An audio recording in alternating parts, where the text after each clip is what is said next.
உள்ளத்தினில பேடக்குயில் கூவையில உன்னுடைய வேதனைய நான் அறிஞ்சேன். பொங்கலத்தில் மாலையிட ஒன்னிரண்டு தோளத்தொட என்ன தவம் செஞ்சேனோ என் மாமா.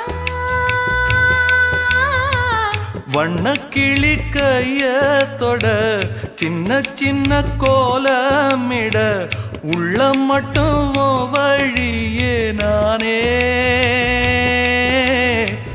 உள்ள மட்டும் வழியே நானே.